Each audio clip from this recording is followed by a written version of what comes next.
Hello and welcome to the talk show. I'm Mary Kostakidis. A variety of terms have been used to describe my guest tonight: the Lion of Lahore, the master strategist, the great motivator, and cricket's true internationalist. If they don't appeal, he's also been described as cricket's foremost sex symbol. To some people, he's the future president of Pakistan. To others, the world's most eligible bachelor. Imran Khan, thanks for joining me on the program and welcome to Australia. Thank you very much. Imran, the purpose of your visit is to raise money for the cancer hospital that you're building in Lahore. Now, what stage is the hospital at and how much more money do you need? The building is almost complete. We are still finishing the hospital from within. There's a lot. The air conditioning is being done, the walls, everything. Before we install the equipment, we have to make sure that there's no dust, no work going on, because it's very sensitive equipment. So we're getting there, and we hope to open this year. So money for equipment, how much more do you need? Our target was about $22 million, and we have raised almost $15 million. And by the end of this year, I'm convinced we will raise the $7 million required. And how are you raising funds in Australia? Well, I have dinners. Kerry Pecker has very kindly consented to co-host a dinner. So that's going to be a good evening. Then there have been a few functions organized here. You've been committed to this hospital since your mother's death from cancer some years ago. In fact, you've said that the driving force behind you wanting to win the World Cup was to raise money for the hospital. Tell me a little bit about her. Describe her to me. Well, of course, her death and her suffering from cancer made me realize that in Pakistan, the rich people can go out of the country for treatment, but the poor people, what do they do when they get cancer? And it was that question when I asked myself, and I suffered myself, my family suffered. So we became aware of suddenly what happens to the poor man. And that's when this idea came, and that's when I decided I wanted to do it. But how to go about it took me 4.5 years to conceive a plan. And I didn't really launch the charity till November '89. Since then, it sort of started gradually. And then it's now all-consuming. It takes all my time. All I do is work for the hospital, not just the fundraising. I'm involved, in day-to-day matters. I'm on the management committee. I'm, as a board of governor, involved in the hospital project completely. So it's not like a pet charity, which celebrities are supposed to endorse. It's a complete passion. Sure. Well, mothers are important in everyone's life. What was she like? Well, she was someone who gave me love, not only me and my sisters, gave us security, gave us all her attention, gave us our values. So what's her legacy to Imran Khan? What did she teach you? Really the value system and the love she gave me, because you see, love is very important because it gives you security in life. The mother's love, I think no father can replace it. And then with the love, she gave a value system, which is very important, pride and self-esteem. So they were very important values she gave me. It's often said that in partners, we look for qualities that our parents had. What sort of woman appeals to Imran Khan? That's very interesting. I never looked at it that way. But I certainly, if I would want to marry, certainly someone must have the same values as me, the same direction in life.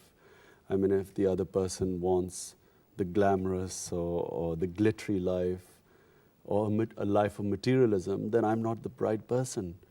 So what are the important things? You see, I find that, God had privileged me to be in such a position where I can do something for the underprivileged. You see, I see life as a race. There's some people who are privileged and others not so privileged who can compete in the race, and there's some who cannot. And the responsibility of the ones who have these extra talents, whether it's talent in sport or talent to make money or whatever, then they have a responsibility towards these less privileged people. So I feel that I have been privileged. I have got whatever I wanted in life. And so therefore I should help those, in my country who are suffering, like the poor people, cancer sufferers, and later on I hope literacy, which is falling in Pakistan. Tell me, the Playboy tag, now was that a media beat up, or was that a part of Imran Khan in the past? I suppose I was a cricketer, and I led a cricketer's life, which was cricket and nothing else mattered. And you have to have that to succeed in anything. It has to become an obsession. Cricket was an obsession to me, and I actually did not think that much outside the game, except that I was educated. I suppose I was privileged from the other cricketers because I had a very good education. But I was full-time concentrating on the sport to excel in it. And in that, I suppose, Playboy, I wasn't married, I was successful, and it fitted in a sort of, I always believe that newspapers write what makes a good story, and it made a good story. Although, I didn't have that much money to lie about and, like a Playboy should, or I never had the time. Well, now you said professional cricketing was incompatible with marriage and cricket was an obsession. Now the hospital's an obsession. Are you substituting one obsession for another? I mean, when is Imran Khan going to get married? Okay, let me put it another way. You see, marriage, we are told in the society that marriage, is necessary. Up to a large point, I agree with it. I agree that, we need marriage, we need family life. I grew up in a very strong family unit, very close to my sisters, and I watched them, all them sort of growing, making their children grow up as one family. I mean, one sister's children will be with the other sisters or spend the night. I mean, it's like one family growing up, and I think that's wonderful.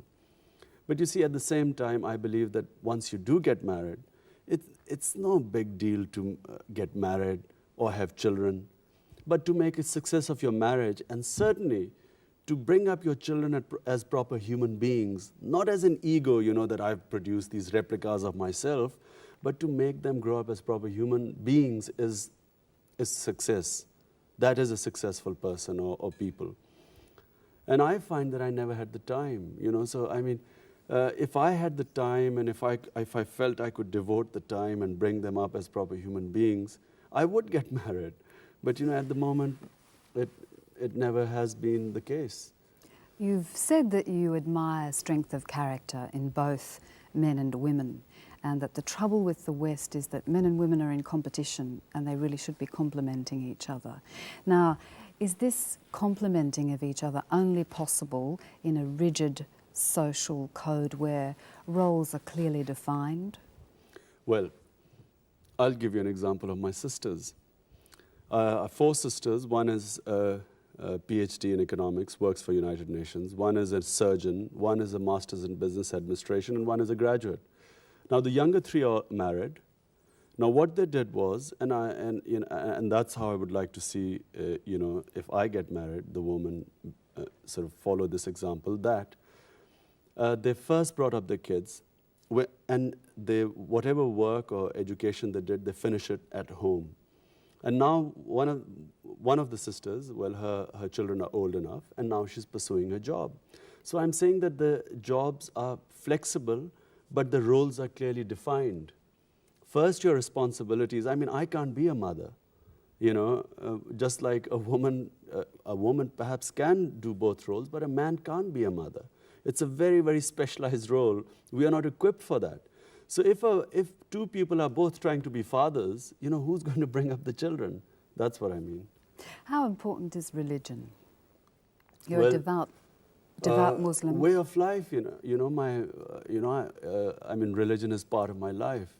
But you see, people here in the modern Western world, particularly, religion has a strange connotation that it is, your life is one side, religion is the other side.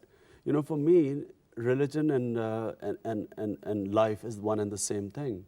Eating good food is appreciating it is religion. Appreciating nature, I mean, that's all religion. It's just you live through certain code of behavior. And I wish that people more had religious views, because religion values, all religion values, are anti-materialism. And what has happened, I'm sorry to say, in the modern world, is that materialism has become our God. And that has its very poor consequences on the world, because as a result, people exploit each other. You know, to procure cheap oil, you can kill 250,000 people. And yet, you know, there are people being condemned and killed, and the worst type of ethnic cleansing. And because there was no self-interest, no one was interested for such a long time and watched people being butchered. You've said that Islam has a very negative image in the West. Now, how has it been misrepresented by the Western media? Well, it's been for instance, take jihad. Now, jihad, what is jihad? It is a defensive war. I mean, the same, for instance, the resistance fighters in France against the Germans, when the Germans had occupied France, were heroes. Now, that war that was waged by the resistance fighters is exactly what jihad is: to protect your own country, a defensive war where you are being attacked or threatened. And of course, every religion has been exploited. You know, Islam is no exception. Christianity, I mean, look what happened in the Middle Ages. During the Inquisition, in the name of God, the people who were butchered. So I'm not talking about how the religion has been exploited. But if you understand the fundamentals of Islam, I mean, it is humanity. Well, certain incidents in particular have contributed to this negative image. How do you feel about Salman Rushdie's predicament? I would not, I would not sort of condemn him to death. You know, for me, my protest would be I wouldn't read the book. You know, of course, there again, the British government, in a way, you know, they should have been more careful about people's feeling. You know, the book should not have been allowed to be published, because it wasn't an interpretation of a religion. You must understand that. It was a humiliation of religion. I mean, there was no truth in what it was written. It was just a satire. It humiliated what was sacred to the Muslims. You know, and yet, I mean, I just give you an example that there was a documentary made in Britain, or was going to be shown in Britain, Death of a Princess. Because it went against the Saudi Arabian monarchy, and because it was perceived to be, against the British monetary interest in Saudi Arabia, it was banned in UK. And yet here was a book which was, you know, against the humiliated people's religion. People live by that religion. And Salman Rushdie knew what it was, because I read his 2 books, Midnight's Children and Shame. I mean, great books.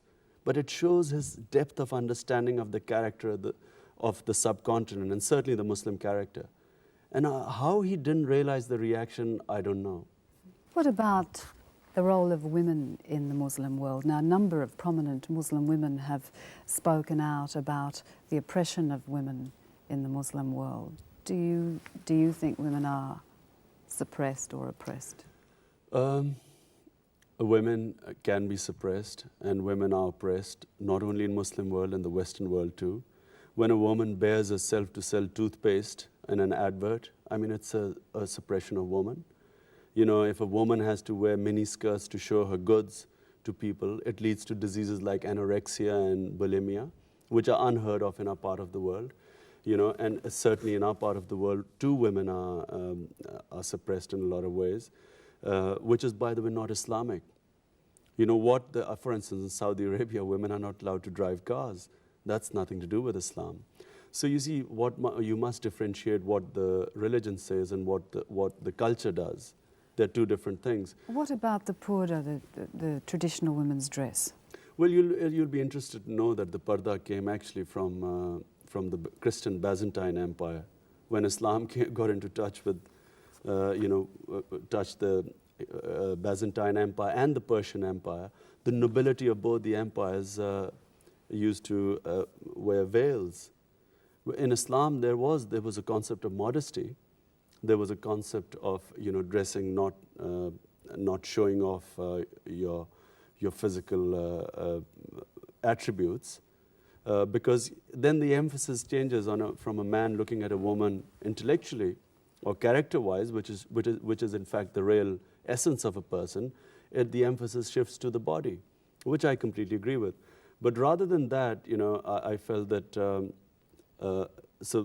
Muslim got a lot from other culture, and that's where the parda came from. Right. Last year, I believe, you went on an expedition into the home of or the area of your ancestors, the Pathan tribes. Tell me about the Pathan. Yeah, I did go. The Pathans are sort of people who are on the borders of Afghanistan and Pakistan.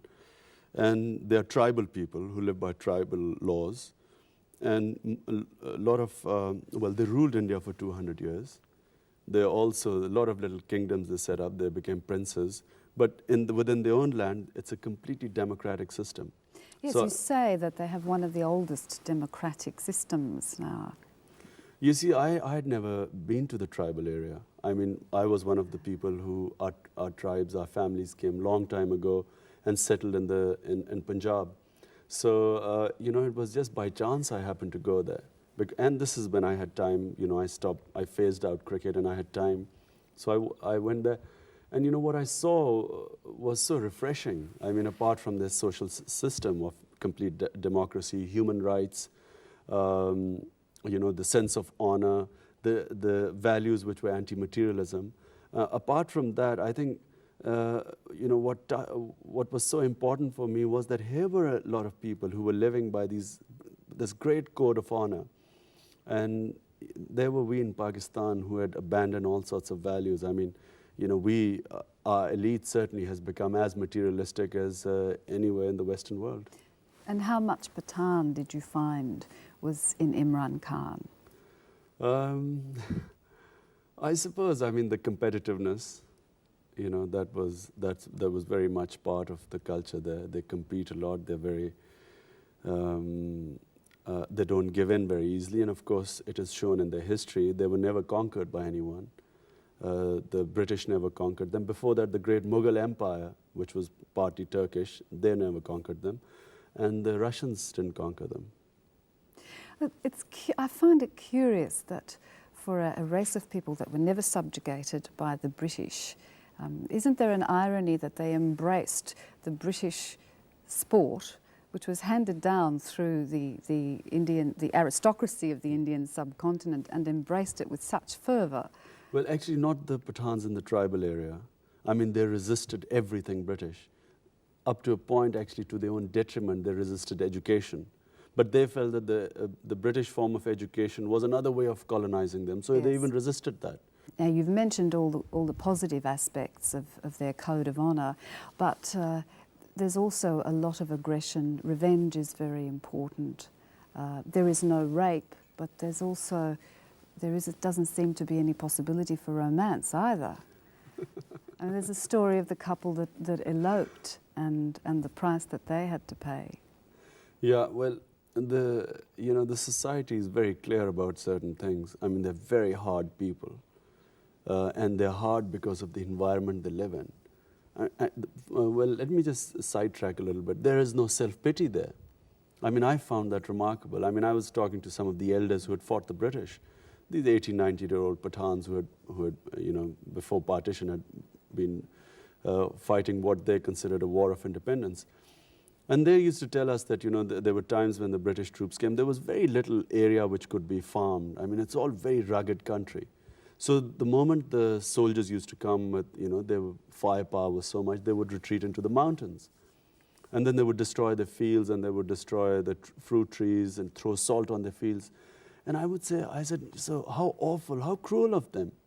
What did you say to that? And there was no self-pity at all. They'd say, well, it was war. Yes, they were an enemy and it was war. So, you know, it was no worrying about how awful. I mean, they were prepared to fight to the end. I mean, there was no such thing. And as a result, the people, the laws are very strong. I mean, there's not much give and take. So, I mean, if a woman or a man, if they're unfaithful, that's it. You know, there is no in between. It's death. Imran, we're running out of time, but I must ask you a couple of questions about cricket. Now, you were hailed as the consummate cricketer, but also for your impeccable sportsmanship, but not so your team. Now, how did you deal with this as captain? You know, here again, I just want to say one thing, that, you know, there was a lot of times I felt our team was hard done by. You know, when teams used to come to Pakistan, they would complain about our umpiring. When we went abroad and complained about others' umpiring, we were told that, look, the Pakistani umpires cheat, but our umpires make mistakes.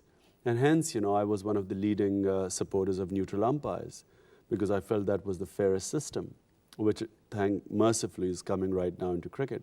Because you just had a series in Australia where the South Africans were, they implied that the Australian umpires cheated. Now, I'm pleased, and I felt that our teams suffered as a result of it. Whenever teams blamed our umpires, there were cheating rows. When we said something abroad, this apart, this aspect apart where our team got this reputation of being unsporting, which I didn't really agree with. The other problem with us was that we all came from, there were 4 languages in Pakistan, people came from different areas, and sort of to combine them together, and different backgrounds. So combine them together wasn't always easy. And yet, I was very pleased that I had a lot of respect, and they played very well under me. Will they play in England again? I don't know.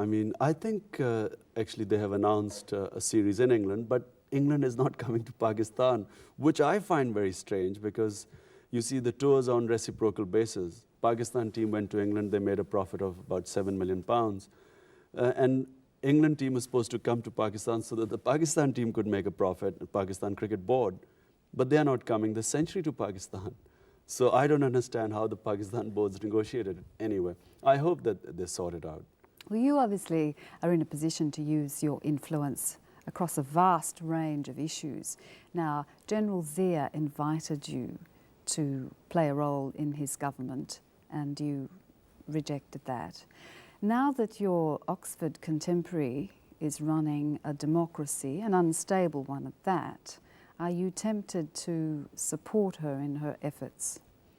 I would support anyone who's, I believe that people are loyal to objectives rather than human beings. If someone is going in the same direction as you or me, we would be supporting each other.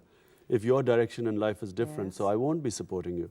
So I feel that anyone, if a government is trying to, I feel that the government's primary aim should be health and education in our country. I don't care what other problems we face. All right, is politics still out of the question? Yes, it is out of the question because, I feel that in politics you get stuck in other areas and you cannot concentrate on the real issues, like, as I'm telling you, health and education. But you could do so much, for example, to diffuse tension between India and Pakistan. Do you think I could? I wish I could. I would love to because so much money is spent on defense. What about Bhutto? To her supporters, she's a strong-willed, humane leader. Her deterrents say she's a crook. What do you think of her? I don't know enough about, what is true. Because, there are 2 opposing views. One, actually the opposition, the government and the opposition blame each other of exactly the same thing, which is corruption. You don't know who to believe. We would like to give her a chance, we, meaning people of Pakistan, because she's just come into power. Let's see what she does. And we hope that she addresses these 2 main issues, health and education. Okay, Imran Khan, thank you very much. Now, before you go, we better address the purpose of your visit. Would you like to tell our viewers why they should contribute and how they can donate? Well, they should contribute if they want to. Down the barrel. There's your camera. They should contribute if they want to. Of course, there is no such thing as necessity. And it is a cause for cancer. Cancer knows no boundaries, no class, no creed, and it can happen to anyone. And if the privileged people should contribute towards the unprivileged ones, doesn't matter whether they are within their national boundaries or outside. And if they want to, they can give in Citibank in Margaret Street branch. They can give money in the name of Imran Khan Cancer Appeal. Imran Khan, good luck, and thank you very much for your time. Thank you. Thank you for joining us. See you at the same time next week.